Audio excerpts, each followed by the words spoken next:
Unfortunately, another tough one, getting away late. Just what do you make of just that little execution issues just down the stretch?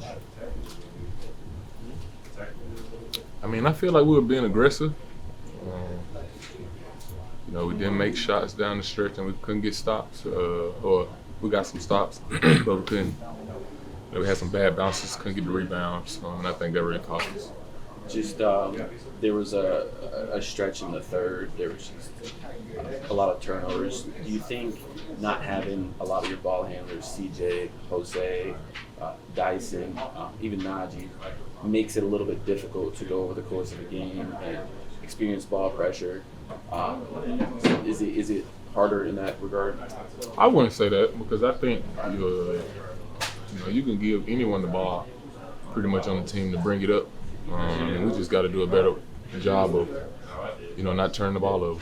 And Herb, obviously lack of execution was the main culprit tonight, but what do you think about when you see, like a couple nights ago, Jimmy Butler had 12 free throw attempts, Z I think only 6, DeRozan tonight 12, Z only got the line 2 times, and yet he's always driving, always taking that contact.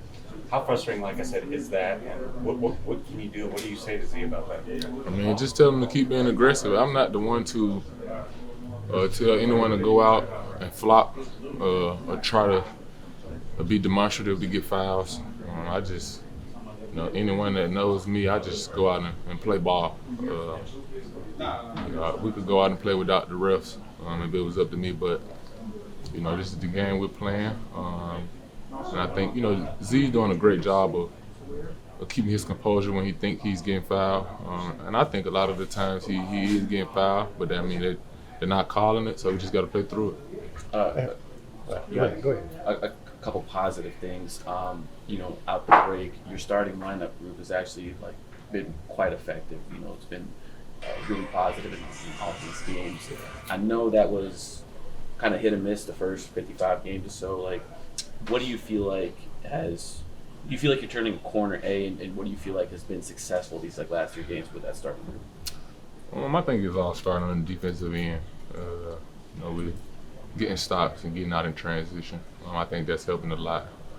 And trusting each other, offensively and defensively, knowing, if somebody gets beat on defense, we're going to have their back, and we're trusting that everyone's going to make the right play on offense.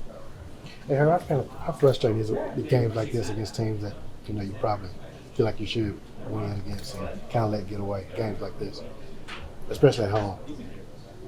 I mean, it's still an NBA team over there. The talented guys. I'm frustrated after any loss. I think we should, beat anybody we play. So this is no different than any loss. We just got to regroup, watch the film and get better. You guys have been having a lot of success when you've been a screener in a lot of the actions, particularly when they get you screening high up on the top of the key. Just has that been a focus for you this season? Just being involved in more ball screens, and what do you make of the reads, or what do you make of some of the reads that Z is making off of those situations when you're setting some screens? He attracts a lot of gravity, a lot of attention. And most of the times they try to put the weakest defender on me, so I'm going to be involved in a lot of the actions, and I just try to make the right reads, out of the actions.